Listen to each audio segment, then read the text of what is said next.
Personal Monologue of Martin Luther King Jr. by Nicholas Ferranda. What's that sharp pain in the back of my head? Why is everything black? Why am I falling toward the ground? Oh my God. I knew it would happen. I knew it would come. Too many people disagreed with my views. Many violently opposed us, called us niggas, called us communists, spit on us, beat us. I wonder who will give the speech today. What's that screaming in the distance? Oh, I wish it would stop. I remember when I was a little boy, whites had separate everythings, separate bathrooms, separate bus seats, separate lunch counters, separate lives. Separate, but not equal. And along came Rosa Parks, the one woman who had the guts to stand up for her rights by sitting down. And Gandhi, his nonviolent resistance brought freedom to his people. They made me fully see how cruel and unjust the system truly was. My family stood behind me in everything I did, whether it was boycotting a bus, going on marches, or going to jail. Lord knows how many times I went to jail. And why? To protest the lack of the very things that they say make this country great. Equality, equal justice, and equal rights, all denied to a group that is just as much right to be here as any other group in the United States of America. We the people. Not we the white people. Everyone has the same right. Sometimes people have to remind us of that fact. That is why we walked the road to Selma, and we faced the barking dogs and growling cops, and were beaten and beaten and beaten and beaten. And later we prayed. That is why we marched on Washington, 500,000 people, whites and blacks alike. All were there to affirm that all people were created equal. I have a dream that one day, that August day in Washington was one of the best days in my life. Why am I so cold? I'm dying, and I won't be able to do all of the things I wanted to do. I won't see my kids go to college. I won't see the day when a white man can stand next to a black man and see him as equal and judge them by the content of their character and not by the color of their skin. Why must my world end like this, God? Why must I lead this life with so much left to do? Can you tell me, God, why? I only wish that you could have let me say goodbye to my wife and children. I hope Jesse and Thurgood continue to fight for our rights. We're all God's children. We shall overcome. We shall overcome. We shall overcome. Someday, deep in my heart,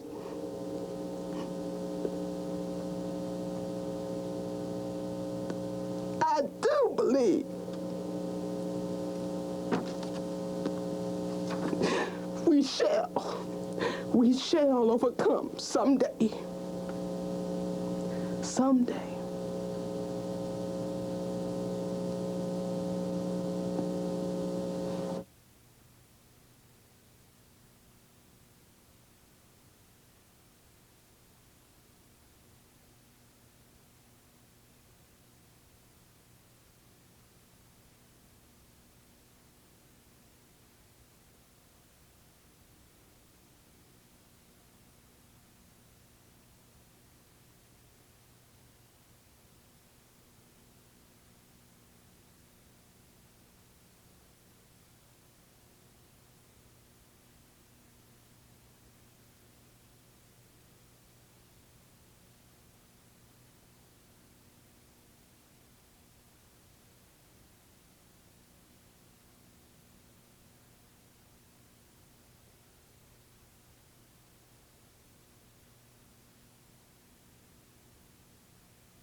The assassination of Dr. Martin Luther King was occasioned by his presence in Memphis, Tennessee, in support of workers seeking rights.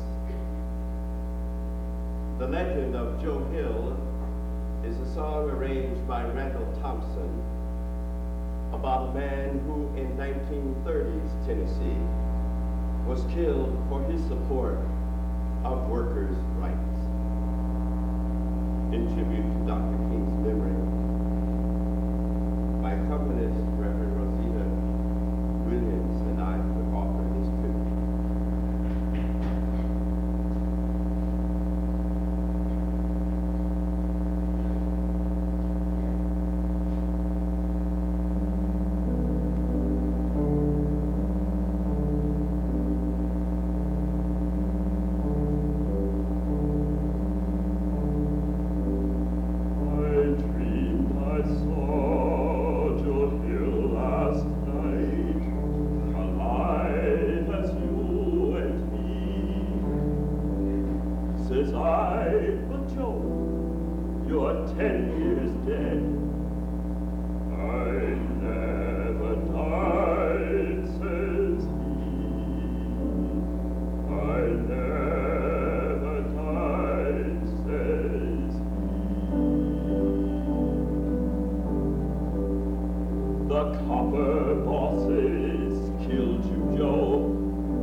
Thank you, Reverend Brower, and your accompanist for such a beautiful, moving song. Would you turn up the house lights for a moment, please, if it's possible at this time? There are some empty seats here, and there are people waiting outside to come in. So if you are near an empty seat, would you raise your hand so people can come in and sit down? Won't you come in from the lobby, please, and have a seat?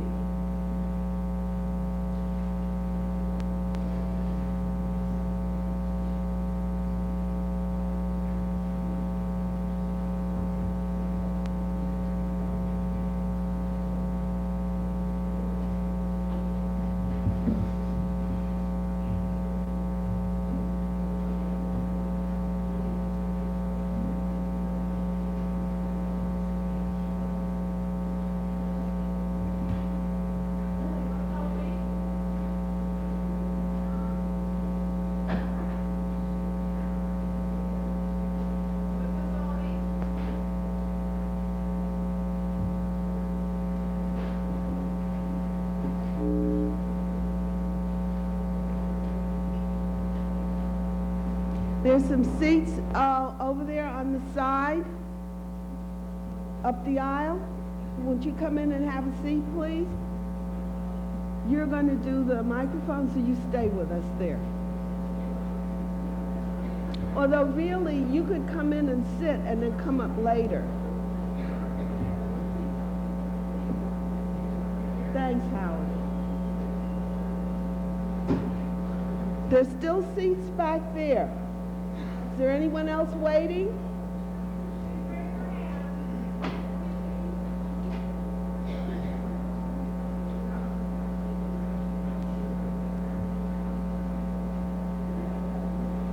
We really have to do this rather quickly.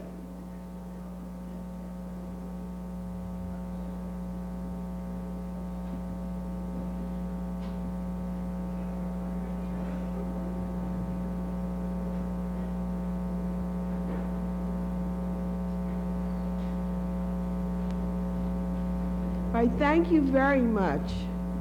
I think we can continue with the program. I'm Cora Rust, the chairperson of the Human Rights Commission for the town of Mamaroneck, and I'd like to say good evening and welcome to the annual community observance of Dr. Martin Luther King Jr.'s birthday and the principles he expounded. Had he lived, Dr. King yesterday would have been 67 years old.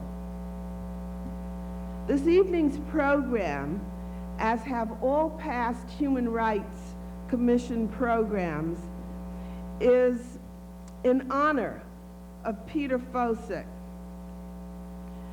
The memory is to the memory of Peter Fosick, who was a former chair and member of the Town of Mamaroneck Human Rights Commission. 9 years ago, the Human Rights Commissions of the villages of Larchmont, Mamaroneck, and the Town of Mamaroneck reactivated what had earlier been, for several years, a broad-based community celebration of Dr. Martin Luther King's birthday and principles.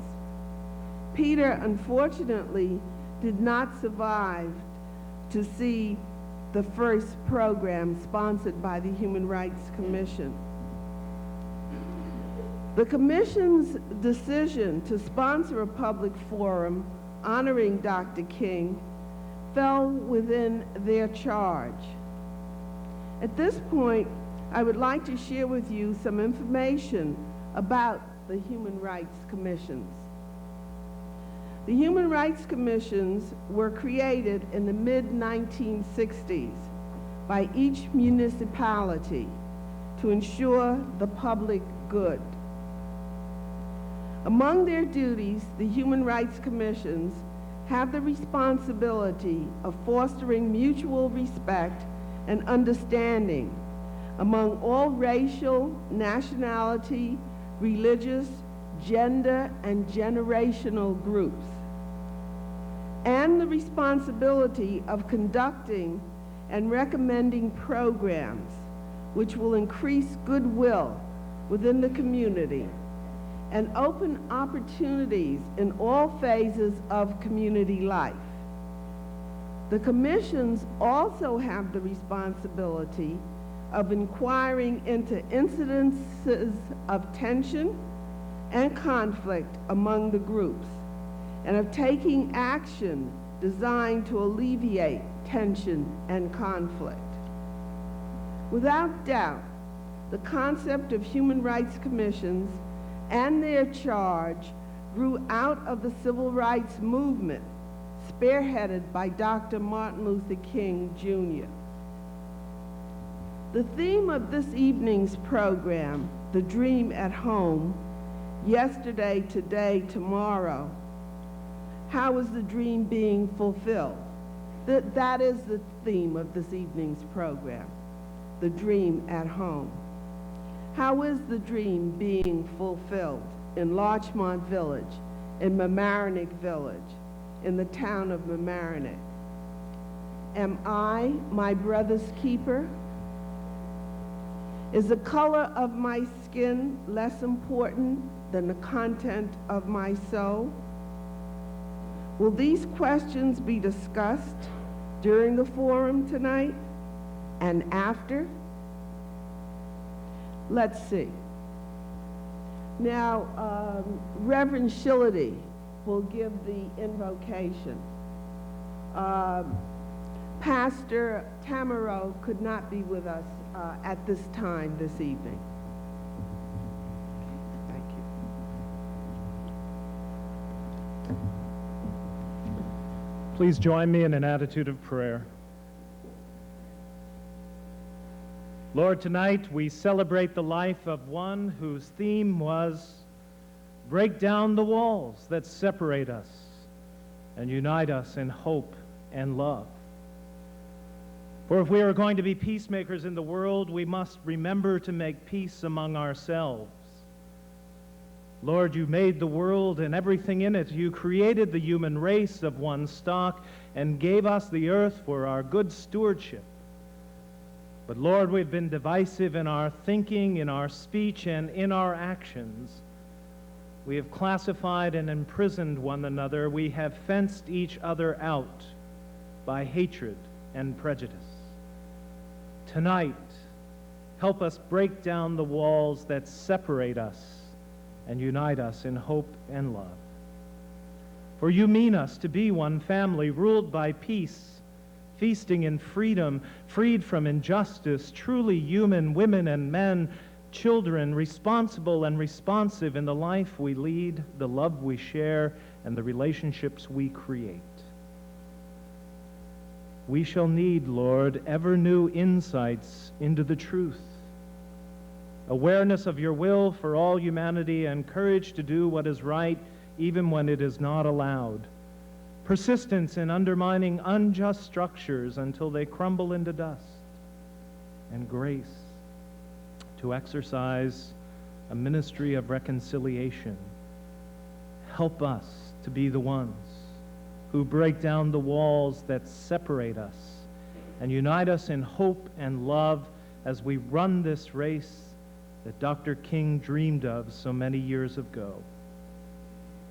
Help each one of us to burn with compassion for all who hunger for freedom and humanness and racial justice and equality, that we may search out and destroy all the causes of division and war. So, Lord, tonight, help us to break down the walls that separate us and unite us in a common vision of hope and love for racial justice in our communities. Amen.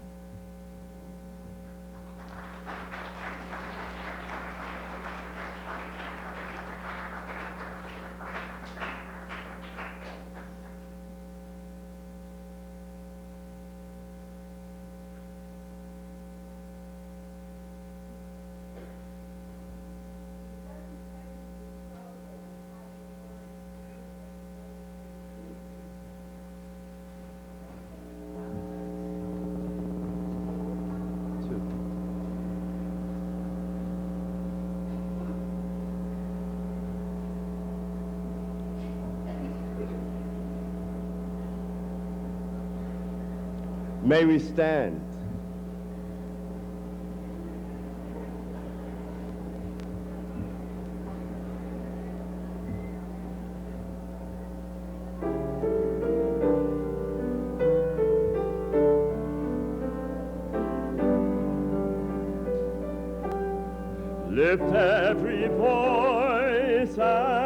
sing till earth and heaven ring with our harmonies of liberty. Let our rejoicing rise.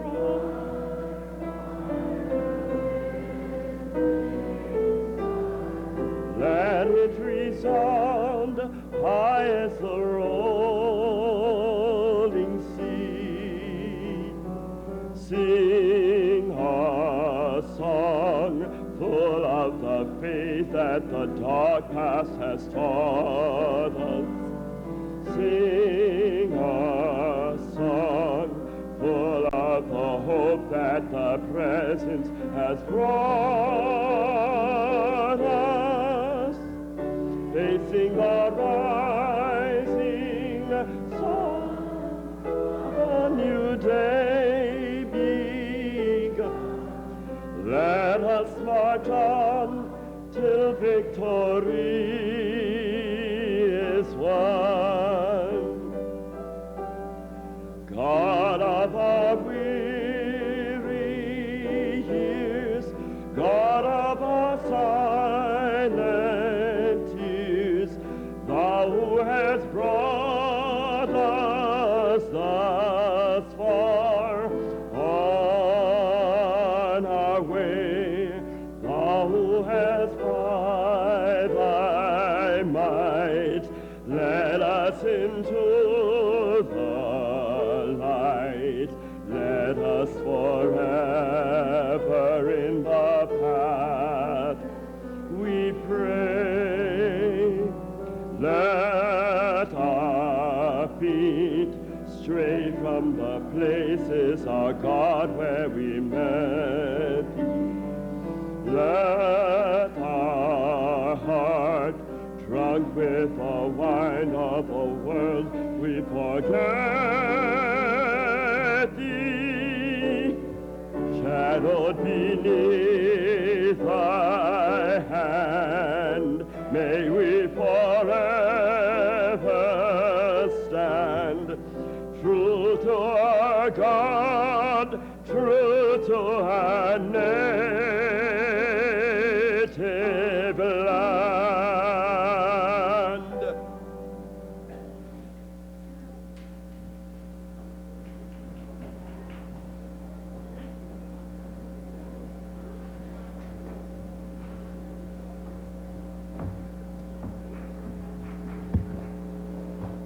Oh, leave the lights on, please. I remember last year looking into the dark. And it's not fair. You can see me, I should see you. It's been my task these several years to announce the proclamations, and I have been told, do not read them all. So I will not read all of the proclamations. But you should know that all of your governments, all of our governments, recognize David Vaughan for the outstanding work he has done, a native son of Mamaroneck. And Mr. Vaughan.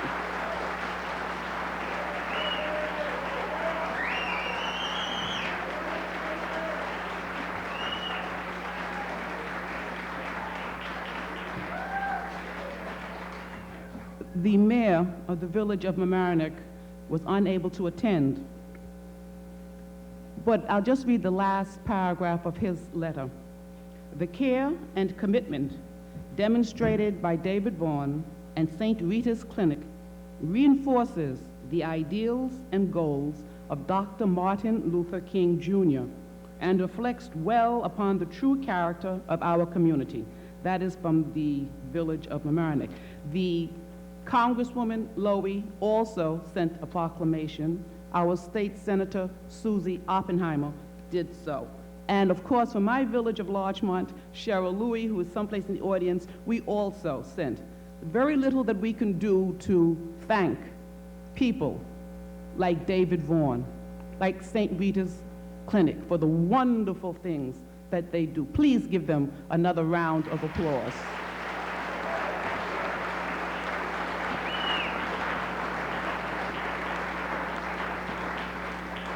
We also have dignitaries in our audience And we are all dignitaries. We are all neighbors. We're all residents. We are all dignitaries, but we have some special people. Our town supervisor, Elaine Price, is here with many council members, Phyllis Whitner, Valerie O'Keefe, Paul Ryan, and a former council person still came out, Tracy O'Flynn. We have the superintendent of the Rye Neck Schools, Superintendent Mustick. I saw you come in. I don't know where you are. I don't know where everyone is right now. We also, as I said before, my mayor, Cheryl Louie. The village of Mamaroneck, we have Virginia Newmeister. I also saw her, but as I say, I don't know where you are now. And we also have the clerk treasurer from the village of Mamaroneck, Leonard Barasto, and he has been giving service to the community for a long time. We also have the Board of Education. However, the members have to go and take care of business. They have a meeting tonight. So Penny Oberg and Benson Bealey are not here. I guess they're leaving at 8:10. Oh, you're still, there you are. Thank you for raising your hands. But they're going to take care of business tonight. If there's anyone I left out, I am sorry. I know it's the worst thing to start calling names, but everyone is a dignitary this evening. Thank you. Yes? Mamaroneck, excuse me. Sorry, Lane. The town of Mamaroneck also has 2 proclamations, one for each of our wonderful candidates and awardees. Anything else, Cora? No? Okay. Oh, George, I didn't see you, George. Where are you? Our county, so sorry, George, our county legislator. See, everyone comes out to Mamaroneck when we do something, because we always do it right. Thank you.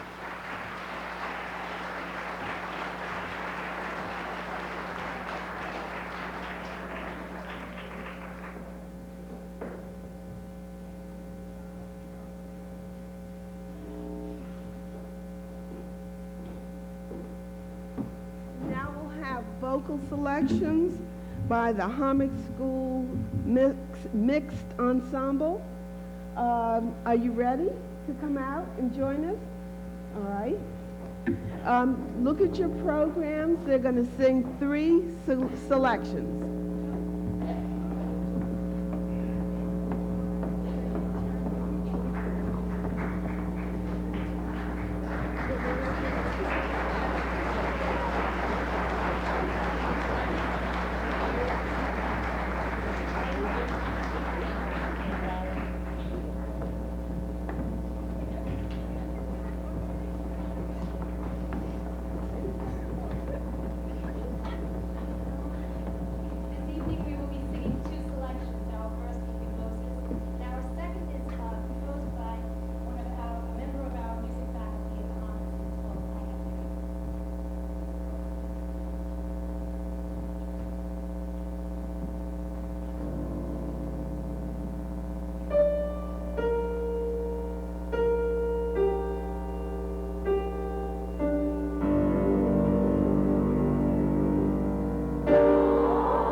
Rhinebeck Middle School students, the 7th grade social studies class, will now present excerpts from their original writings, student writings.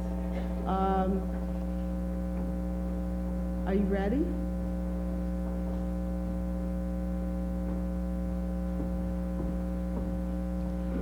The following is a presentation by the 7th and 8th graders at Rhinebeck Middle School. The 8th graders will do a choral reading from Maya Angelou's On the Pulse of the Morning. This poem, which reflects the difficulties of immigrants and Native Americans' experiences in this country, was read at President Clinton's inauguration in January 1993. Following the choral reading, the 7th graders will read from their original essays concerning their own ethnic backgrounds. We hope you enjoy the presentation, which was directed by Mrs. Patricia Ranello, Arts Facilitator.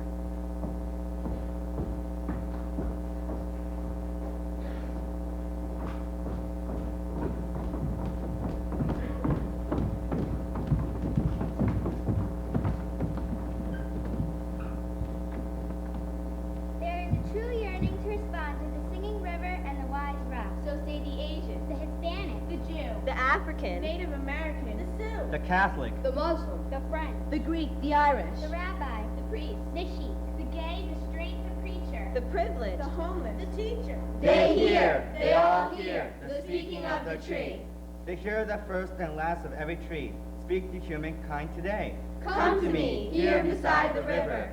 Plant yourself beside the river. Each of you, descendant of some past-on traveler, has been paid for. You, who gave me my first name.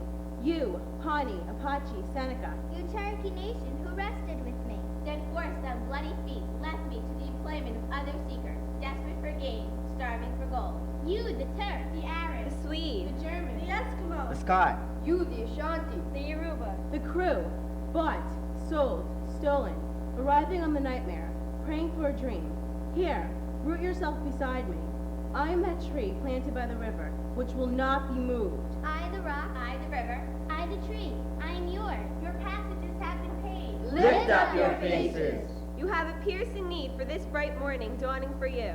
History, despite its wrenching pain, cannot be unlived, but if faced with courage, need not be lived again. Lift up your eyes. Upon this day breaking for you, give birth again to the dream. Woman, children, men, take into the palms of your hands, mold into the shape of your most private need, sculpt into the image of your most public self. Lift up your hearts. Each new hour holds new chances for a new beginning. Do not be wedded forever to fear, yoked eternally to brutishness. The horizon leads forward, offering you space to place new steps of change. Here on the pulse of this fine day. You may have the courage to look up and down and to con me. The rock, the river, the tree, your country. Here on the pulse of this new day. You may have the grace to look up and out, and into your sister's eyes, and into your brother's face, your country, and say simply, very simply with hope, good morning.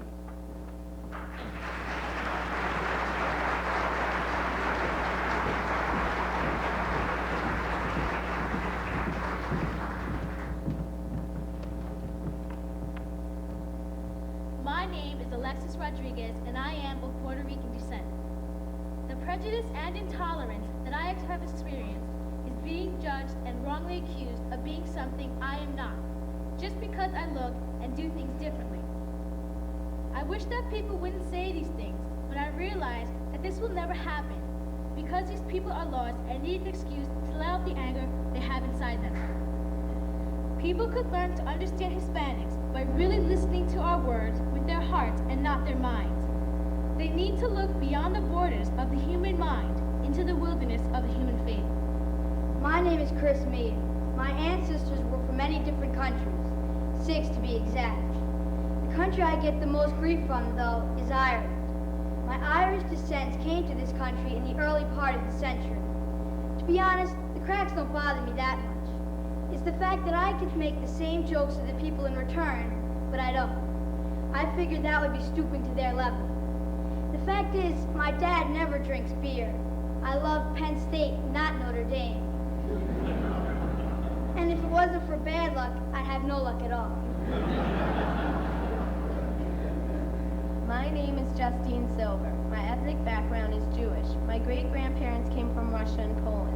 They were also Jewish. All of my relatives from 2,000 years ago in Israel were Jewish. The population in our town is mostly Christian. I don't have many Jewish friends, but I like knowing about different holidays and celebrating them with my friends of different backgrounds. It's good to know people from other ethnic groups because we can learn a lot about each other. My name is Jessica Barney.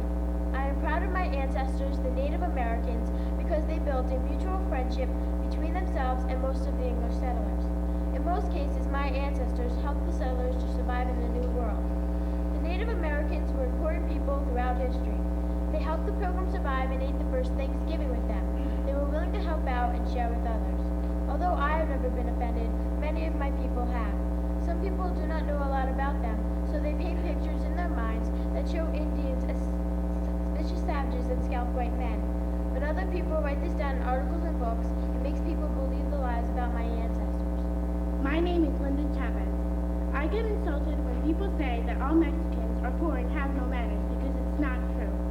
For example, my family has the same advantages as any other ordinary family, and my parents always taught my brothers and me to have good manners and to always respect other people. I think that people could understand my culture more if they went to visit Mexico City and saw the beautiful statues and the great views. In Mexico, there also isn't as much violence as there is in the United States. I hope after I read my essay, people will understand my country more. My name is Carolina Mendez. My ethnic background is Costa Rican. There are many aspects of my ethnicity that I like, and many that I don't like. I don't like being called a spick, or being told that all Hispanic people come from Mexico. I don't like hearing that all Hispanics are dirty. I do like being Costa Rican because I like that my lifestyle is different than most of my friends. Also, I like being able to speak another language because I can communicate with more people. Finally, I like going to visit my family in another country, and I like the weather there. My name is Adam Shimaleki. Even though a large number of people migrate are Polish, I'm the one with Shimaleki for a last name, so I stand out more than other students. People always make jokes about my ethnicity, but I don't get upset. I might get a little angry though. The reason is that nobody knows the truth, and I always defend myself by saying that the only reason someone will say something about another race is because they're unsure about themselves. There will always be racial and ethnic jokes in society, but rarely do they hold any truth.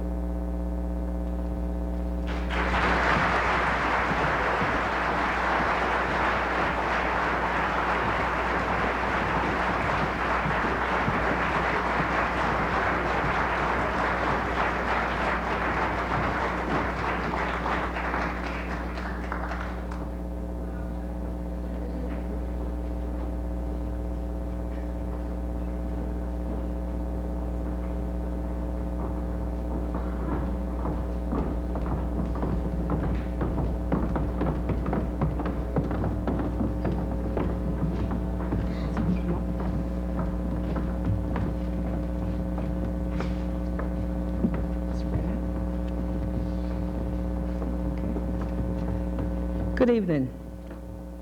I have the audacity to believe that people everywhere could have 3 meals a day for their bodies, education and culture for their minds, and dignity, equality, and justice for their spirits.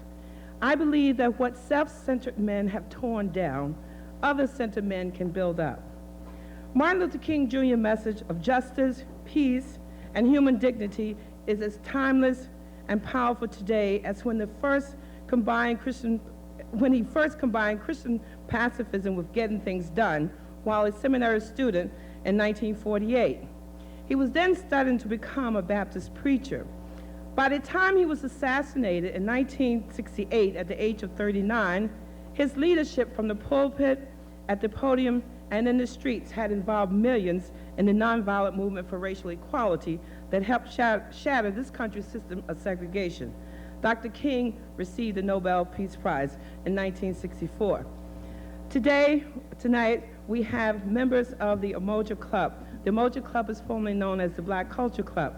We changed the name this year because Umoja is a Kiswahili word meaning unity, and we really want to have a united group. So all the students that you see on the stage are members of the club, with the exception of 3. that I drafted from my social studies classes. I would like to give I recognize all of the young students, but there's one person who gave up a special, today is her birthday, and she said to me, I would love to do it. She's one of my students, but I'm going out to dinner, and I said, oh, please, because you're so good. She says, okay, for you, I do it, and I understand her parents are here, so Janice, raise your hand. Thank you, Janice. Okay.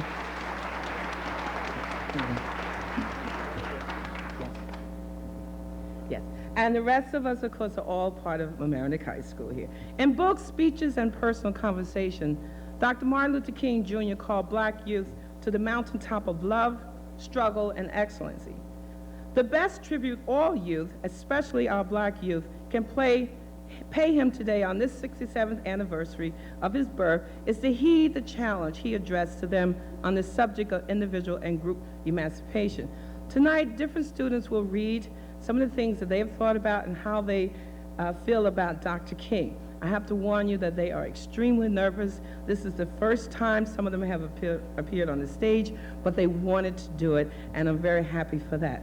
Our first speaker tonight is Janessa Bean, who is a 10th grader.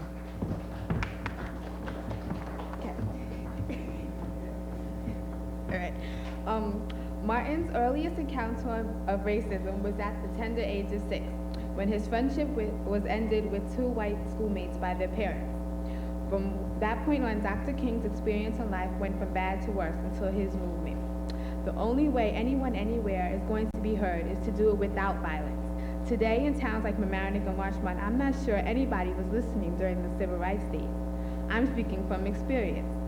People rolled their eyes and sucked their teeth in response to good morning, how are you? If Dr. King was alive today, I think he would be disappointed because his dream is not being fulfilled. I'm one African American who is still trying to do my best by keeping my head up and always smiling. Thank you.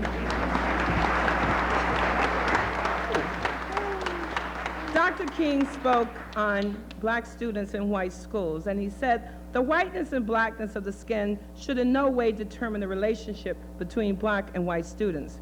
Properly speaking, a Negro should never have a, quote, white friend. He should have a friend who happens to be white.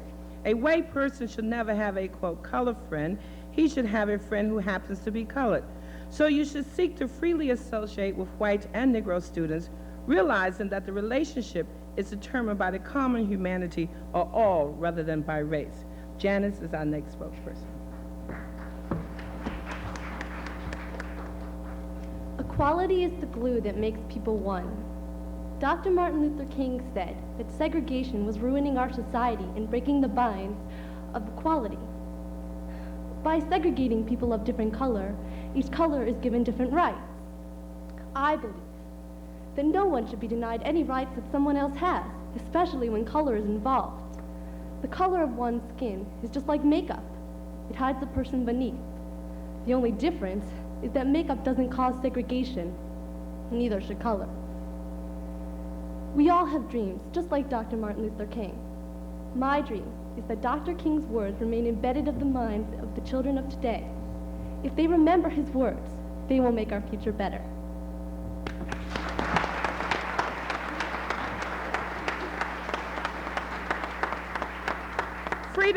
Freedom has always been an expensive thing. History is fit testimony to the fact that freedom is rarely gained without sacrifice and self-denial. Our next speaker, Alea Hakeem.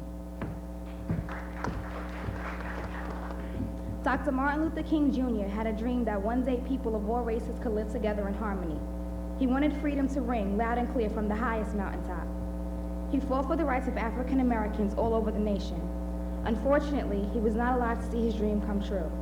But I am here to say that Dr. King did not die in vain. I am here to say that I'm going to be all that I can be and make the most of myself. As much as he did for the struggle for African Americans, we all can afford to do a little struggling to keep his dream alive. If we all stick together as a people, we shall overcome.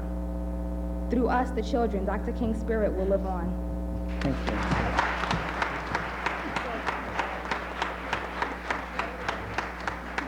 A doctrine of black supremacy is as evil as a doctrine of white supremacy. Our next speaker, Emily Metzger. I was assigned tonight to tell you how I'm carrying on the teachings of Dr. King. But can I really do this? Martin Luther King Jr. was an individual who made a difference, working to overcome hundreds of years of repression. I don't know that I can compare myself to him, yet. I hope someday I'll feel that I deserve to represent him and his great achievements. I will probably never be exposed to the mistreatment and persecution he and many others went through, so I couldn't possibly know his indignance. I wish I could say that his goal is fulfilled, but I have seen and heard otherwise. As much as he did, there is still more to be done, and it's left up to us. We'll try not to let you down, Dr. King.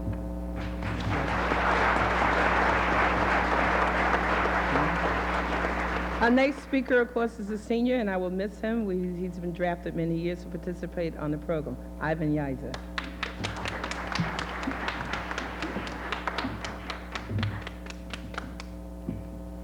We all know Dr. King's dream. Today in '96, it's our job, and my job as well, to make sure that his dream lives on. I myself will fulfill his dream by doing a number of things. The first thing is to finish my education and get my career and get out of here.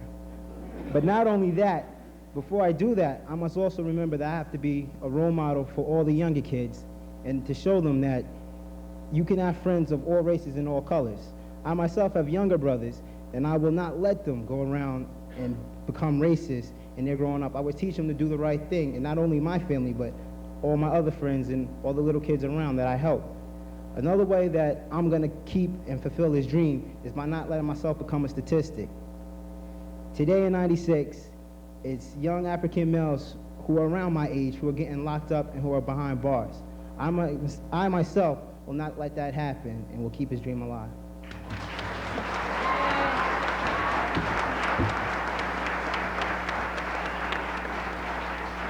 Love is the only force capable of transforming an enemy into a friend.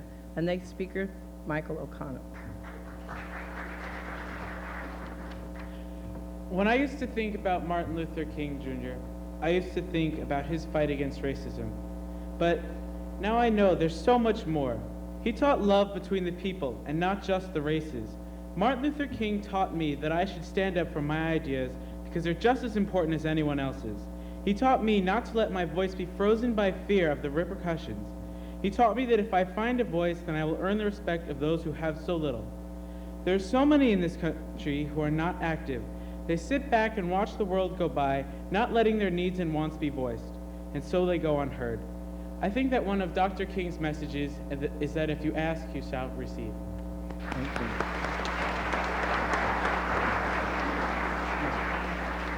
Another young lady is Letitia Moore. Dr. Martin Luther King was a great African-American leader. In his eyes, I am a symbol of love, intelligence, and hope. As I walk down the street with my head held high as an African-American, I am not only holding a message for Dr. King, but for all Black African-Americans. I am the hope and the dream. Dr. King inspires me to make a better life for myself and for others. That is why we celebrate Dr. Martin Luther King's birthday on January 15th of 1928, to show our gratitude and support of our African-American ancestors.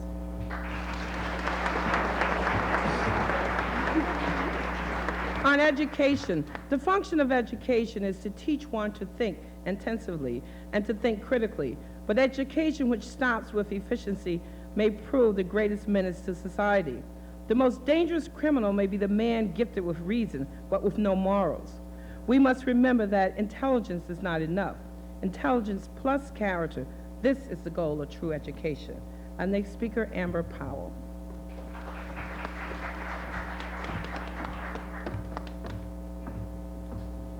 African Americans didn't have the same rights and as much freedom as Caucasian people back when Dr. King was alive.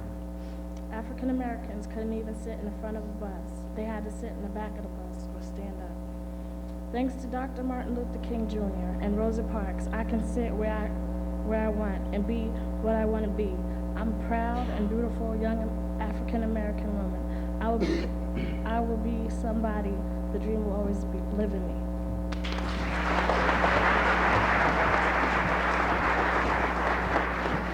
And now we have one of our young men who said that I didn't think he would do it, Kermit Patterson. But I'm not a product of today's society. I'm not a drug dealer or a criminal. I'm just as scared as everyone else. Things are hard for me. I also have to overcome the stereotypes put on me and by, oh, bugger.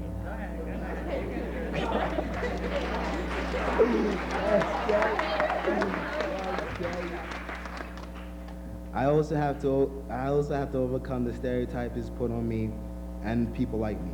As Dr. King also said, someday he'll become great one too.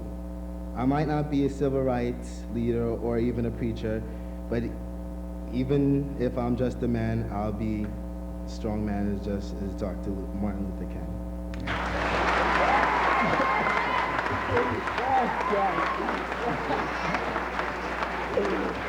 Thank you. It is not easy getting up here, so I really appreciate what the young people have done. Next person, Danny Matthews, member of the club. Thank you. Martin Luther King was a man who didn't believe in color of skin, but he believed in the inside of a person. He was a man who had dignity and believed in what he was doing. He tried to make black and white equal. He tried to make people come together, not go apart. I believe in these words, and I will live by these words.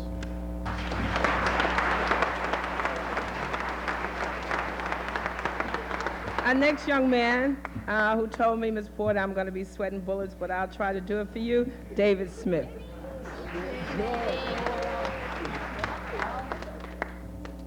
I'm a proud and handsome young African-American male.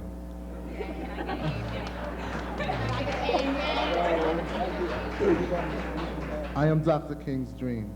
I will not be a statistic. I will be somebody. Dr. King once said that if you could only be a bush, be the best little bush on the side of the road. I will be that little bush.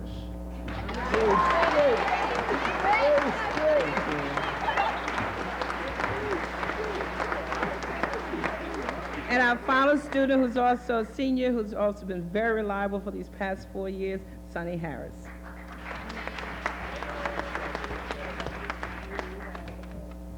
Okay, I'm the last speaker. This better be good.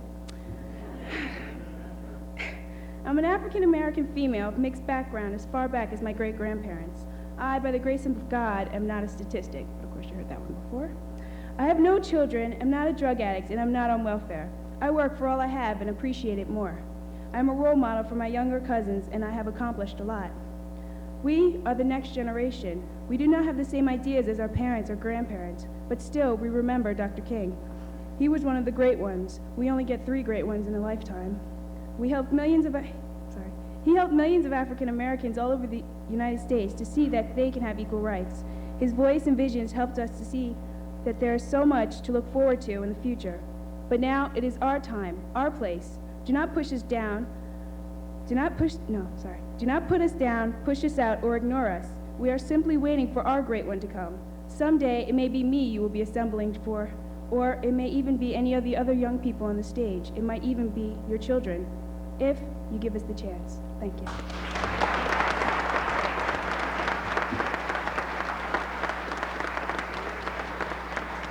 I would like to end with some of the words from Dr. King's mountaintop speech. Let us rise up tonight with a greater readiness. Let us stand with a greater determination. And let us move on in these powerful days, these days of challenge, to make America what it ought to be. We have an opportunity to make a better nation. And I want to thank God once more for allowing me to be here with you tonight. Thank you.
the house lights up.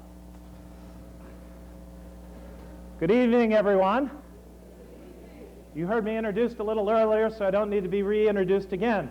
I'm Bill Shillity, and I'm supposed to be the Phil Donahue of Mamaroneck tonight. Now, the problem is Phil Donahue's already lost his job, so I hope that doesn't happen to me just from this evening's experience. We want to take a few minutes now to give all of you the chance to participate as beautifully and as wonderfully as our youth and children have done. And would you join me in a round of applause for them once again?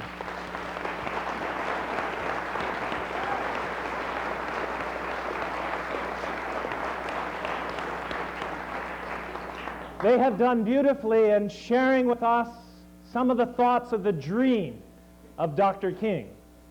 And to begin this little snippet of our program this evening, I want to read some words for you for just a moment. In American life, there is today a racial crisis in race relations. This crisis has been precipitated, on the one hand, by the determined resistance of reactionary elements to Supreme Court monumentous decisions against segregation in schools, but many states have risen in defiance. Legislative halls ring loud with such words as nullification and interposition. White supremacist groups are on the march again. 1995, the words of Dr. Martin Luther King Jr. out of his sermon, Out of Segregation's Long Night, early in 1963. But unfortunately, the words begin to ring true once again in our American society. It sounds all too familiar, doesn't it? Dr. King's dream for racial justice and equality has made progress. There is no doubt about it. One of the reasons we are here tonight is because of the work of many in this community who have tried to make that dream a reality, especially through the works of the human rights commissions of our 3 municipalities. But all we need do is mention words like the halls of Congress, Rodney King, O.J. Simpson, Michigan militia, corporate boardrooms, and we see, once again, a stumbling block in our race towards racial harmony. Cornell West writes, to engage in a serious discussion of race in America, we must begin not with the problems of black people, but with the flaws of American society. Flaws rooted in historic inequalities and long-standing cultural stereotypes. Tonight, we have invited a few people ahead of time to be prepared to begin to say some things about how this community has worked to make Dr. King's dream a reality, and also, unfortunately, the work we still need to do. And there are some groups working hard in this community, and we've invited them to start our discussion this evening by sharing some of their success. So I have my friend Mr. Yeiser over there, who has a microphone, and I'm going to be the Phil Donahue in this aisle. And we just want you to raise your hand, if you would, if you're prepared to say something about an organization that you're a part of, a group that you're a part of, or a personal experience, such as the attendance at the Million Man March that has made you even more aware of the flaws of the dream in this society and how much more we still want to move forward towards racial justice and harmony. There we have someone right there. Keith, can you? Please say your name and maybe perhaps an organization that you represent, if you represent such an organization. I'm just going to walk out because I don't want my back to anyone. If the next person could raise their hand over here, we'll be prepared to go. Okay. Good evening, everyone. I'm Barbara Shealy, and I'm here to represent Straight Gate Church. We were asked to be here, and I'm here on behalf of Pastor Wayne Powell. who loves the village of Mamaroneck and who has a great vision in the church life for the village of Mamaroneck. One of the things that Pastor Wayne Powell is doing is to promote what he perceives as the next step in Martin Luther King's vision of racial equality, is by allowing the church to house people of other ethnic groups. His church, which I'm also a member of, and I also direct the social and political government ministry there, we have the Spanish church coming every Sunday morning before we're there. They do their total Spanish, they do their total sermon in Spanish in our sanctuary. And then on the first Sunday of the month, which is communion, they come and we have communion together. We say ours in English, they serve theirs in Spanish, but we partake of the wine and the bread together. And I believe, just as Pastor Wayne Powell does it, that's a great advancement to say that you can't legislate the heart, but you can release love to flow, even if you can't speak somebody else's language. The whole personification of what you do and give can stay alive. We also fellowship with the Jewish community, the Larchmont Jewish Temple, and Pastor Wayne Powell is making a lot of headway there, just in the genesis of a new movement to repair the breach that many have toward blacks and Jews. That's one thing that he's also pursuing as far as Martin Luther King Jr. Vision is concerned. And lastly, we are expanding our church. There's a building fund going on at this time to make our church multicultural. And I think the last question that was asked before I came today of me was, how am I pursuing Martin Luther King Jr.'s vision? One of the things that I'm doing personally is I have started an organization that really is geared toward equity and economic justice when it comes to homeowners, middle income class, and the poor with their tax base and legislation. And that's my bent toward having Martin Luther King Jr.'s vision come to pass. Thank you. Just stay here. Hi, I'm Martha Lopez. I was born in Mexico. Can you hear me? Yes. However, I'm an American citizen. The dream should go on. Every day when I come to work, I work for the Washingtonville Housing Alliance, a non-for-profit housing agency founded 15 years ago, and an agency that works very hard to improve housing qualities in Mamaroneck. The dream should go on. Every day I remind myself that we are people, that we should always try to help those who are ignorant, thinking that we should look at the person for what they are, where they come from. We should try to work towards improving their conditions, not by thinking, oh, where are you from? Oh, you're Mexican, or you're black, you're Jewish. We should never look at people by what they are, but how they feel inside. I have to be honest, I did not experience racism so much until lately. About a week ago, I was helping a friend move from her apartment. We were moving some boxes, and two policemen came to us, and immediately, because I looked Hispanic, decided that I did not speak any English and said, oh, señorita, where are you going?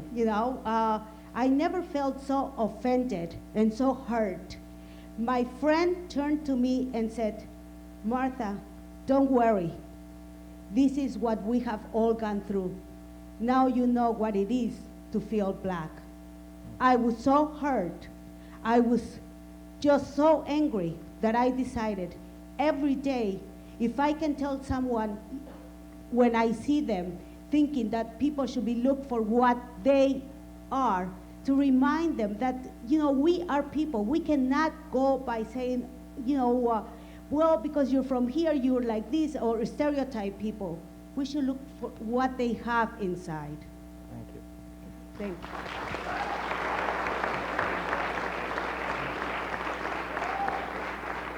We have a young man over here, and I think if you want to think along those lines, that how is stereotyping and generalizations, that is one of the things that helps to erode the dream in a significant way.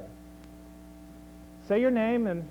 Yeah, I'm Chris Mean, and I like that everyone, like my friends and I, got up here and said what we believed and how to continue the dream. And because we did that, someday, maybe I won't be alive for it, but maybe my children will, that Dr. King's dream will become a reality. And over here. That's a future leader. Are you the one that talked about luck? Over in here, anyone? Jeff, tell us a little bit about... Temple. You need to speak into the microphone. You're on TV. I'm Jeff Shurkin from Watchman Temple. These are really neat, by the way. I'm Jeff Shurkin from Watchman Temple, and it's wonderful to see such a wonderful cross-section of our community here. We spent a great weekend, just this past weekend, with members of Straight Gate Church in Mamaroneck. On Sunday, we celebrated the dream of Dr. Martin Luther King in a service of spirit. We had lots of people dancing and singing and praising God, the Spirit within and the Spirit all around us. On Friday night, the Straight Gate Choir shared at Larchmont Temple along with its members in our celebration of Shabbat, of Sabbath. And it was an affirmation of not a dream come true, because that's a long way off, but of a process. Roy Innes, I was reading in the paper just, I guess it must have been yesterday, the day before, in the Gannett, was quoted as saying that just like death and taxes, racism will always exist. And I was shaking my head yes when one of my children, I won't tell you which one, said, as I was quoting it, writing it down, said, well, that isn't true. And I was thinking he had a way to beat death. I was very excited. But he didn't, or taxes. But he pointed out that racism doesn't have to exist if we don't let it. See, death comes, but we don't live thinking that we're going to die every day.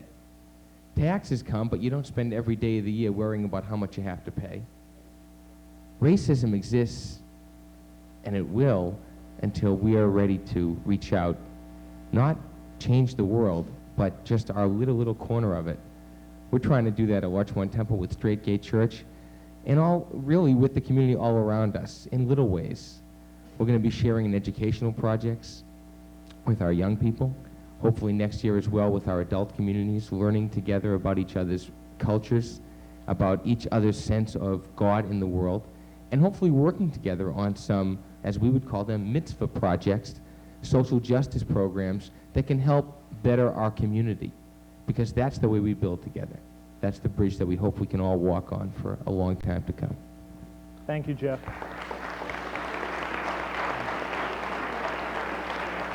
One of the things that I think is important is our journeys may be separate, but as we begin to connect through programs like this and through the model program that's being developed between Larchmont Temple and Straight Gate Church, that tapestry that can be woven among that connectedness can be beautiful and can change generations to come.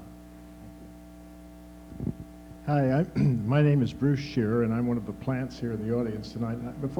You weren't supposed to say that. Before I make my planted remark, I just want to say this is my first Martin Luther King celebration here in Mamaroneck, and I'm just impressed and moved and filled with hope by what has happened here tonight. This is a really special event, and I really feel personally filled with the kind of hope I haven't had for a long time, especially because what all of you from the school said. I hope it doesn't take as long as you think it's going to take. I think we can do it while I'm still alive, and we don't have to wait for your grandchildren. You know, our community faces a lot of tough times, as good a community as it is, especially now that our federal and state government has decided to throw more responsibility for building community back to the community level.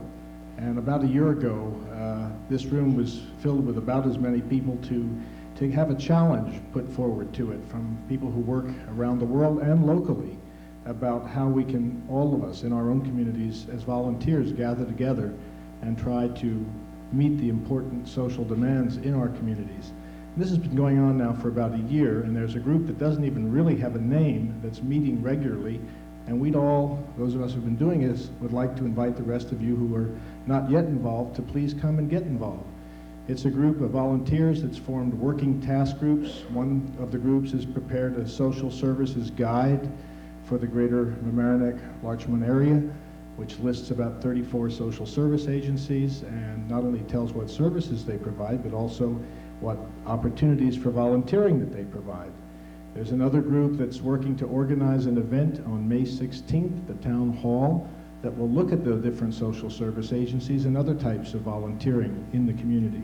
So please keep your eye out in the local Gannett newspaper. Ask your friends, ask me, if anyone you see. I'm sorry we're not very well organized. We don't have brochures to hand out, but we will try to get some announcements in the paper about the May 16th event, and hope you will all join and help make our community even better than it already is, and it's pretty terrific as this evening shows. Thanks.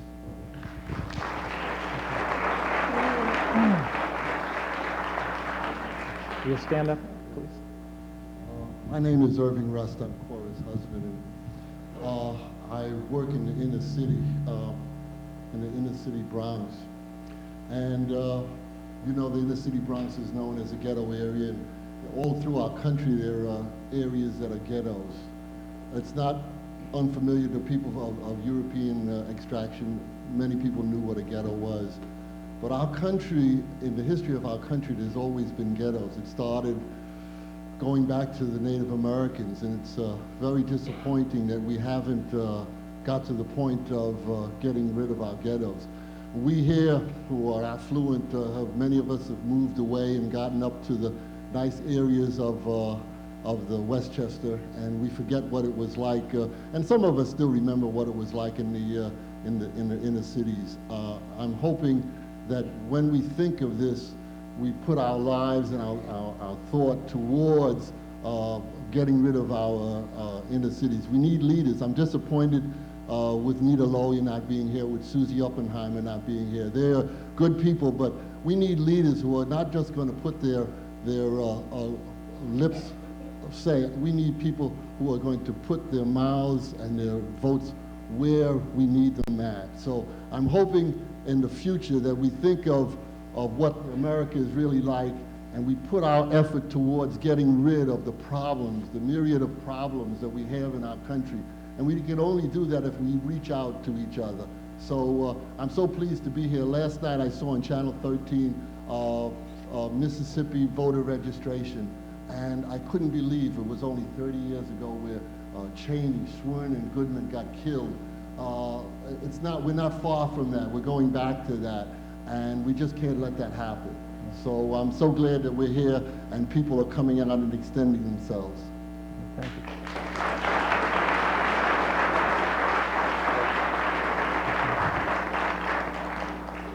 Black infants die at twice the rate of white infants. About half of black children live below the poverty line. Nearly 4 times as many black families exist below the poverty line as white families. More than 50% of African American families have incomes below $25,000. And among black youths under age 20, death by murder occurs nearly 10 times as often as among white teens. The racial justice, economic justice issue must be combined and addressed together. Thank you, Dr. Rust. Jack? Jack Sliper. I'm not a plant, but I got a letter from Bill asking me to say... Don't tell everybody that. We want some normal people to talk now, would you? Sorry. So back what I can say, and I'd just like to say a few words, especially mentioning the many organizations that have helped to make Larchmont and Mamaroneck what they have reached in so many years.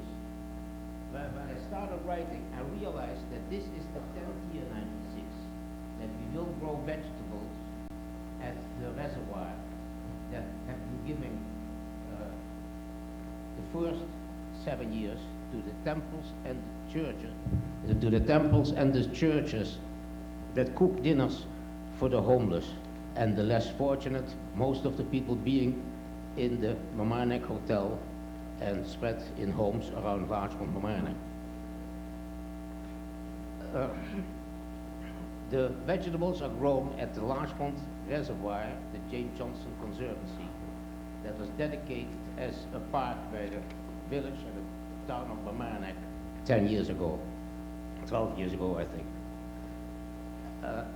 But the future is, with the less money we are getting from the government, we need more volunteers. We have an awful lot of volunteers, but never enough. And what we have to try to do, we have the garden club, the Westchester Garden Club is interested to help. We have now 100 members instead of 25 members, and we hope to expand through Westchester to grow programs, what we have done at the reservoir, do it in other communities. So if anybody wants to help, they can call me and we'll work on it that we have more food because it is needed very badly. Thank you. Thank you, Jack.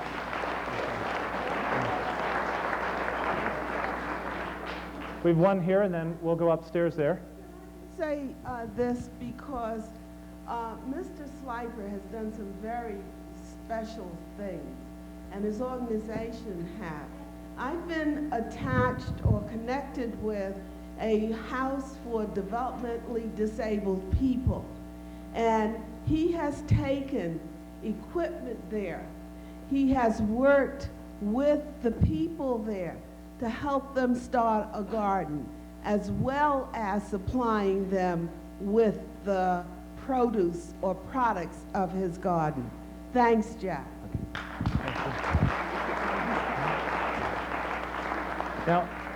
Now they're not don't be offended. They're not upset or anything, but their parents were told that they were going to be picked up at 9 o'clock. So Rabbi Ron is taking the academy from Larchmont Temple. We thank them for coming.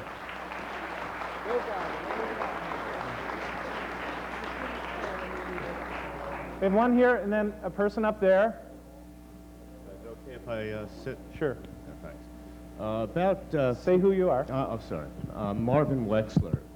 And about 3 years ago now, a very learned and wise and eloquent African-American doctor of religion, Dr. Cornel West, came to our community and spoke. And he talked about race relations and the state of society, and he urged us to get out of our houses and offices for some period of time and come together in a place like this to discuss public issues like we are tonight. And out of that, a group of people in our community from all segments of the community, of our rich, diverse community, came together, and we called ourselves a Diverse People Committee.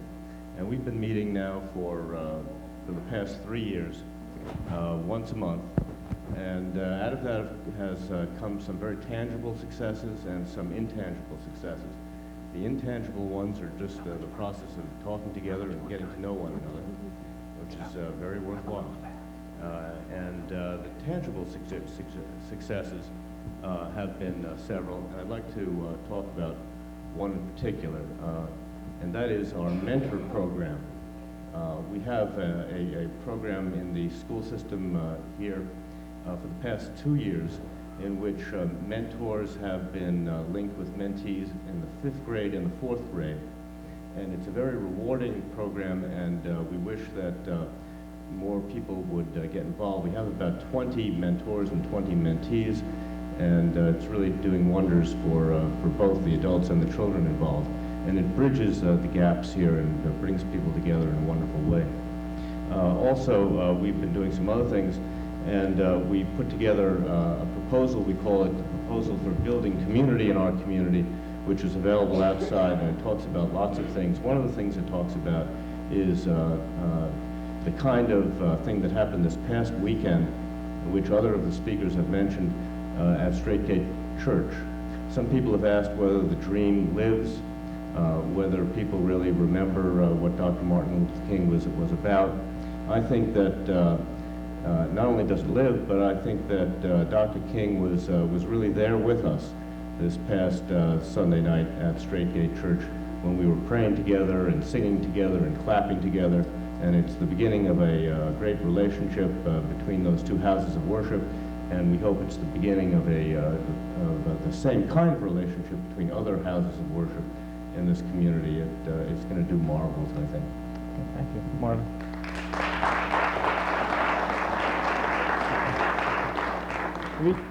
All right. Hello, everybody. My name is Linda Lett. I came to this village, I think it was in 1959. What has opened my heart and made me aware that the bridges can come together was a unit called Church Women United. Some of you may not know anything about it, but I remember it to this day. It was a group of women from the Mamaroneck, Largemount, and Harrison area who came together 3 times a year for services, ecumenical services. And since that time, that's been about 10 or 15 years ago, we've been working. I think I've been in 6 or 7 houses of worship in Harrison. I think I've been in every house of worship in Mamaroneck, and about 6 or 7 houses of worship in Largemount. And Largemount Avenue Church, I remember, and many of their women played a very important part in Church Women United. We came together, we had services, and once a year we would have as much as 300 children from New York City and from Brooklyn down at Harbor Island and serve them for a day in the country. Since that happened to me, I have loved this village, I have loved the people in this village, and anything I can do or I see I can do to try to bridge gaps, I always try to do it. I love everybody. Thank you very much.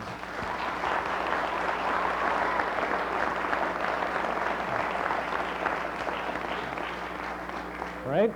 Another one of our young people. Hi, my name is Julie Katz. I represent Rhinex Schools. And when I look out into the audience, I see a lot of different people of different races and religions and cultures. And I'm really happy that I can be sitting in a room with all these different people, because a while ago, this couldn't have happened. And even though we still do have a way to go in overcoming racism, we have come a long way. Thank you. One more young person over here, and as the mic makes its way over there. Oh, okay. We have somebody back there. Stand up. Oh, you are standing. Oh, okay. That's an old comedian joke. Hello, my name is Lorenzo Mitchell. I'm a former student of Mamaroneck High School, and I currently attend UMass of Amherst. An area of the community that I'd like to give thanks to tonight is the co-op camp. Mike Rinaldi, who was part of the founding of the co-op camp, was a very instrumental person in my getting to the college ranks. And he used to say, before every camp, he'd say, you know, this is not an average job.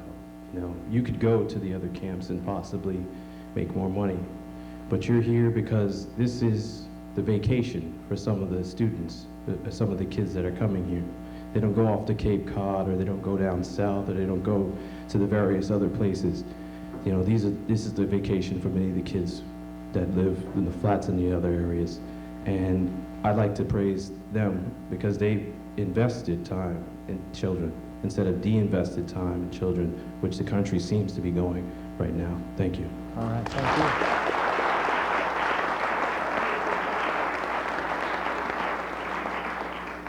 You're going to be our last speakers. Okay? Hi, my name is Linda Chavez, and as Martin Luther King, I have a dream that one day everyone will be treated equally, and backgrounds or colors or any of that wouldn't matter to anyone, but only education and how successful that person is.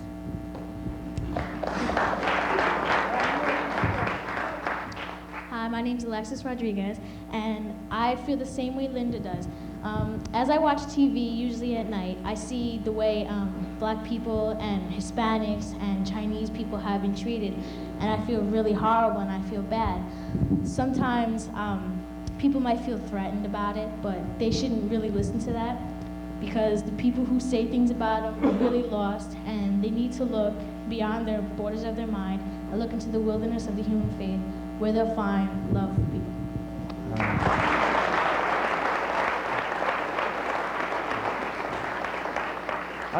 Unfortunately, we are at the end of my time frame for this, but what is really exciting is that some of you want to keep talking. And I think we have some opportunities through the Diverse People Committee. Marvin Wexler, raise your hand again. So here's a person to talk to. Bruce Shearer through the Summit Committee, okay, the No Name Group. There are places. The most durable power in the world, according to Dr. King, was the power of love. The power of love.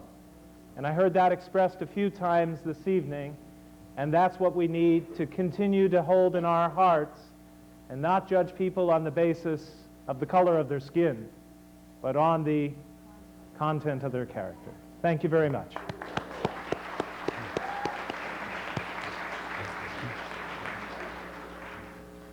Thank you very much indeed, Phil Donahue Shillity. I think he does a better job, don't you? Let's give him another hand.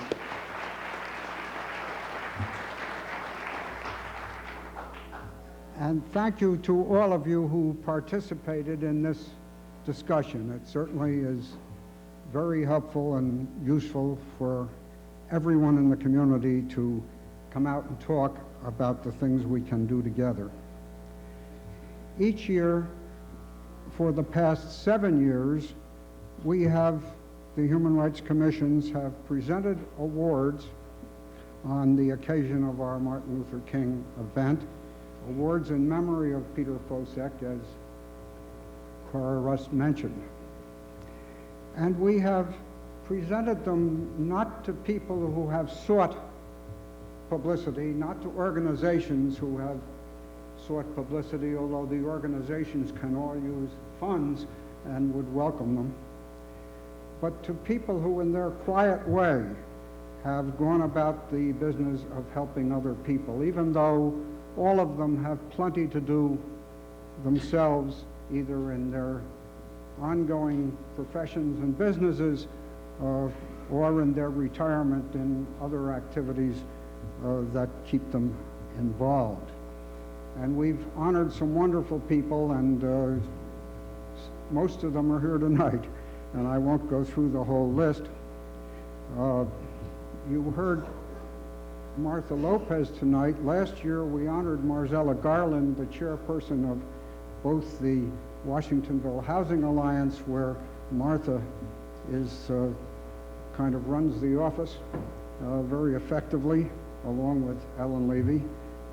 And Marzella also is the chairperson of the CAP Center, and the Summit Group Bruce Shearer was speaking about has met several times with the folks at the CAP Center and with Marzella to talk about how we can all help the CAP Center, because with a very limited staff, and very limited funds, and their staff is all volunteer except for the one executive director, Beverly Villa. So all these things are going on, and all these groups need help.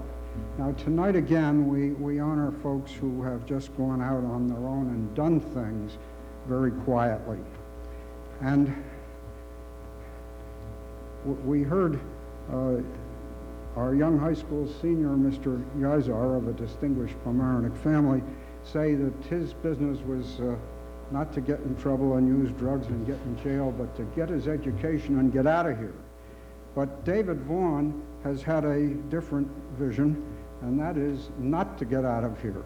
David Vaughn is Mamaroneck Village his whole life, his beginnings, his growing up, his education, his business, and his good works throughout the community that have persisted just about throughout his life. We received a nomination for this award for David, and it read, "I have known David since 1972 as a co-worker at the Mamaroneck Co-op camp. David is a shining example of what is so good and so beautiful in our village. David does the little things, the simple things that nobody sees, nobody hears, and nobody knows about. He's been an inspiration and source of power to me every day of my life. He is a person I want to be like, so positive, so caring, and so concerned. It makes no difference what color your skin is or what house of worship you attend. David is a friend to kids with no friends, a father to kids who have no father. He's been a living legend to the youth of Mamaroneck Village for over 30 years in recreation, education, and fire safety."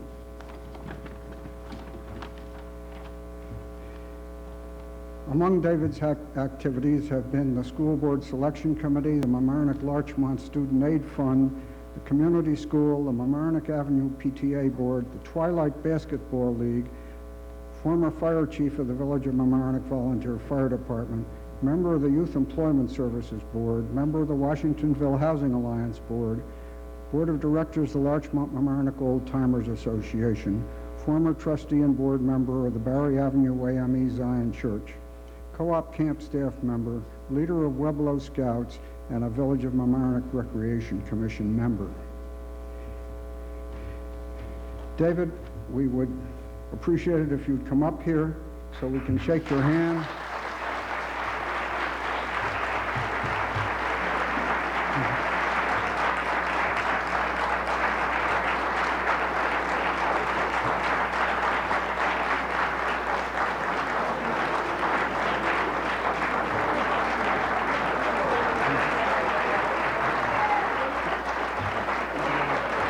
Great pleasure.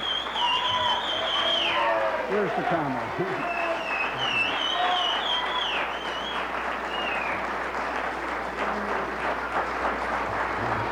Very nice, thank you. Thank you very much. Now, for the past 7 years, including tonight, each year we have presented to the individual awardee, honoree, the same memento of this occasion. And in this beautifully wrapped box, we have a pair of brass bookends. The upright pieces on each side of it are replicas of the doors of the Library of Congress, a rich source of meaningful information. And as I've mentioned several times, there's something engraved on the inside of one of them about humanity. So it's very appropriate that a humanitarian award bears that insignia. And inscribed on one side, it says, David Vaughn, January 16th, 1996, and on the other it says, he lives the dream. And indeed he did. I don't have to say anything, do I? Only if you want to say hello, whatever you say. It's absolutely wonderful. What a marvelous program we had this evening, and to be a part of it, I'm sure every one of us feels very special. I'm very grateful for being a part of Village of Mamaroneck and all the activities that I've tried to involve myself with. But I think, as anyone else, you look at those that have gone before you and you try to emulate what they've done in some way. When I think in terms of what has happened to my wife and I and our immediate family with our children, what has happened in the school system with Dr. Schlick and Frank LaFerrier, who are here tonight, and many other teachers that have been very helpful to us in educating our children and showing us a lot of things that we may not have found out on our own. Very special thanks for that. I also want to thank my mother, who celebrated her 76th birthday yesterday.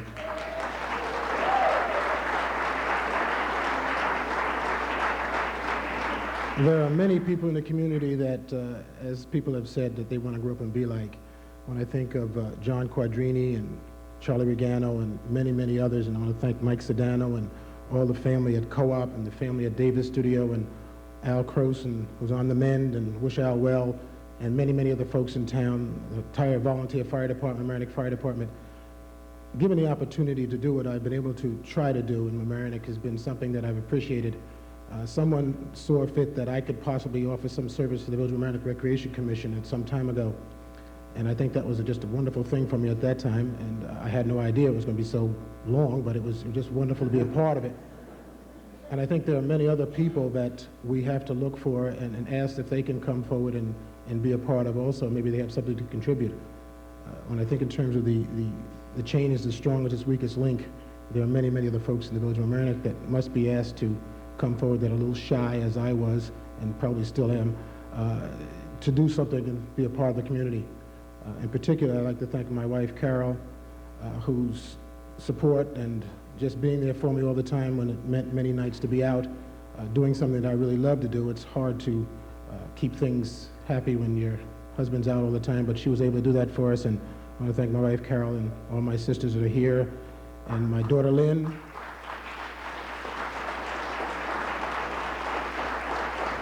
There's another special person that I wish were here tonight, but fortunately, my son David is at law school in Washington, and I'm glad he's there. I thank the committee and thank you, Lee, for this award, and believe me, I will cherish it all my days, and I will try to contribute whatever I can, giving back to the village of Mamaroneck. Thank you very much.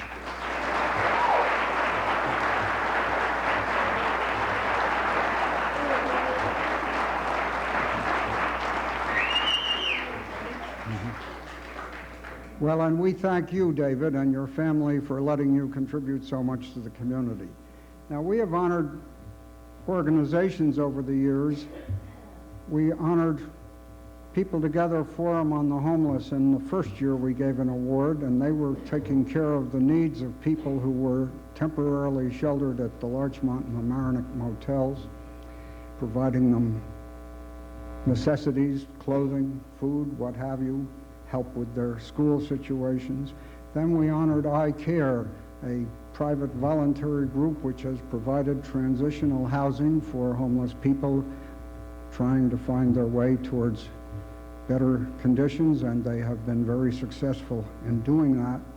And we honored the food pantry, providing food for people who otherwise would go hungry in large numbers, and all staffed by volunteers. So we've provided food and clothing and shelter from organizations in our community made up of volunteers. And tonight we honor an organization that provides health care for those who can't afford it. And that really seems to round out beautifully the evidence of what a community can do to provide basic needs for its people in need. St. Rita's Clinic operated at Holy Trinity Church on Thursday afternoons from 3 o'clock, I believe it is, till 7, or if there are still people waiting to be seen, until the last person is seen. Provides a whole range of medical care to people who otherwise would not have it. And this marvelous institution was established by Dr. Kevin Maloney when he moved his practice from the Bronx to Mamaroneck. And he didn't wait for somebody to come ask him. He just did it. And there it is. He recruited volunteers to help him, nurses and aides and whatever's needed. There are usually about 8 people there on Thursday afternoons to help him. And how does one say enough how very wonderful it is that someone with a busy medical practice would do this marvelous thing? So, Dr. Maloney, please do come up.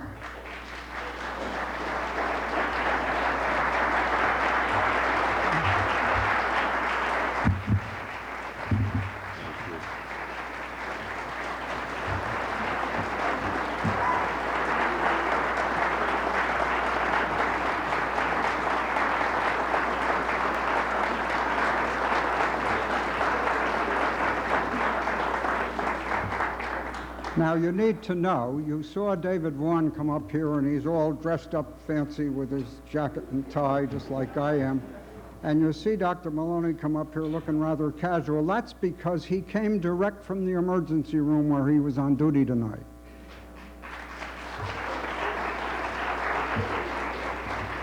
And NBC may have its ER, and CBS may have its Chicago Hope, but by gosh, we have our St. Rita's Clinic.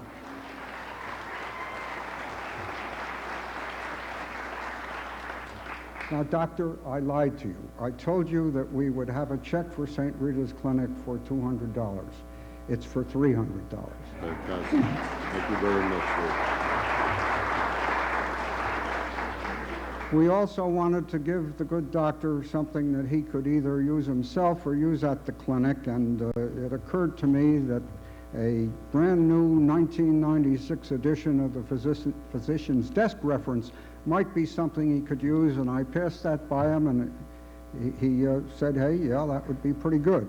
So we do have this, and it's beautifully boxed, and you will be surprised because when you open that up, you'll find it all boxed up and sealed, just like it came from the publisher. But actually, when you open it up, you will find that on the inside front cover it says, presented to Dr. Kevin Maloney in appreciation of his outstanding contribution as founder and his outstanding contribution to the Mamaroneck-Larchmont community as founder and director of St. Rita's Clinic by the Human Rights Commissions of the town of Mamaroneck and the villages of Larchmont and Mamaroneck, January 16th, 1996.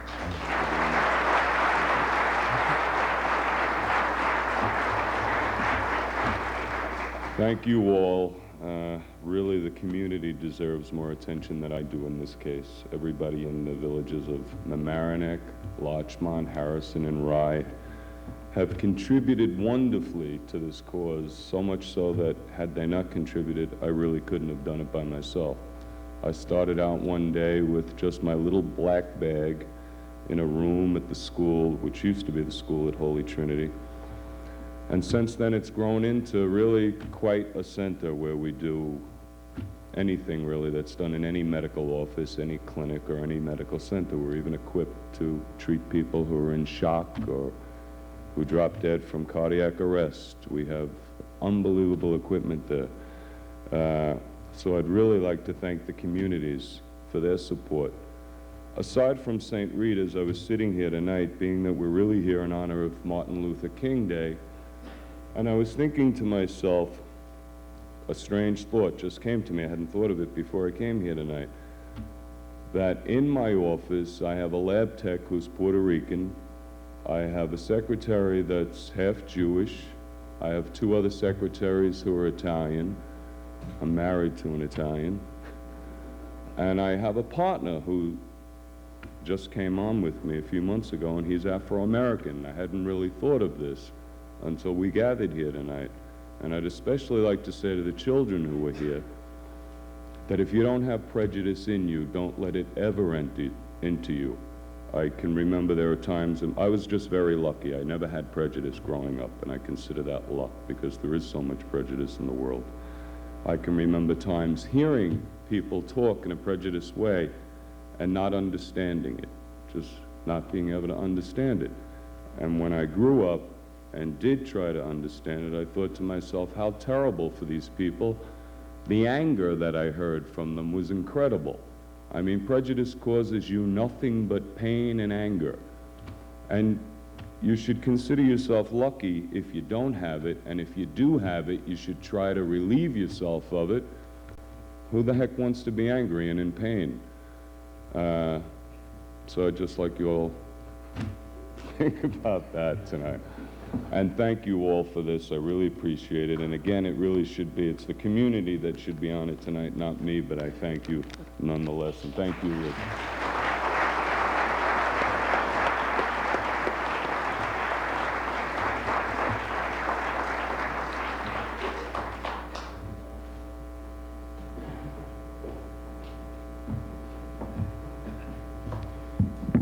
We may as well bring the lights up. My name is Bruce Williams, and I've been, as I do quite often, I guess, asked to close the Human Rights Commission of the municipalities that are charged with sponsoring this evening, and I want you to know that we are available and probably could be the forum for a continuation of this kind of activity.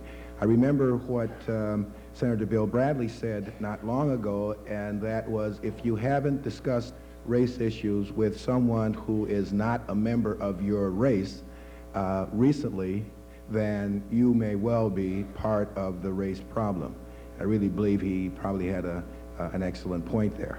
There are too many people that need to be thanked for this affair this evening, so I'm not going to try to go through a long list. If you turn to the very last page in your program, you'll see a listing of those organizations who donated the refreshments that we used in the beginning of the program, the cookies and the cider and so on. I want to thank everybody on that list who continues to provide us with these kind of things that we use each year. I want to thank the Human Rights Commissions from the 3 municipalities for their hard efforts as we always agonize about whether or not we're going to have a snowstorm, whether or not we're putting the right formula of activities together so that we could have an affair that is worthwhile, that you will remember and that you will want to put on your calendar for next year. We're going to keep doing it, and we're going to keep doing it until we get it right. So plan to be back with us again next year. There is one person, though, that I can share with you without any reservations whatsoever. As sure as God made little green apples, if it weren't for this individual, we wouldn't be here tonight. We wouldn't have been so successful over the 9 years of trying to get together and to do something in the name of that great gentleman, Reverend Dr. Martin Luther King, and that's Cora Rust. And I will ask you if you will just recognize her for one moment, please.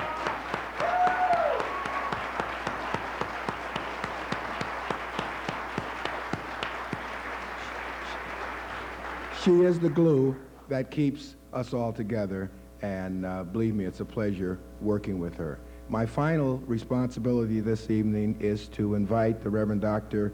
E. Alex Brower to come up and lead us in the chorus of We Shall Overcome, and that will be our program for 1996. Thank you all again for taking time to be with us. Reverend Brower.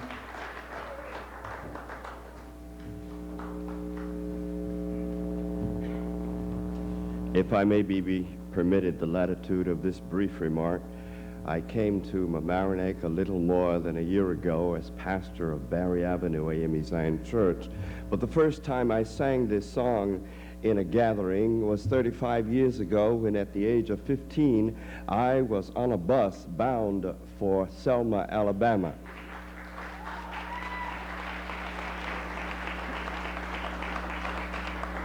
I'm very pleased to say that I sing it tonight to a different crowd in more improved times.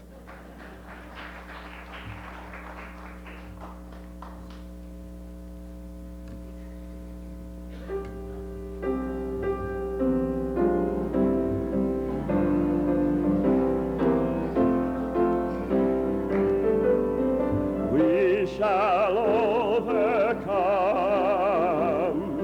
We shall overcome. We shall overcome someday. Oh, deep in my heart, I do believe we shall overcome someday. The truth shall make us free.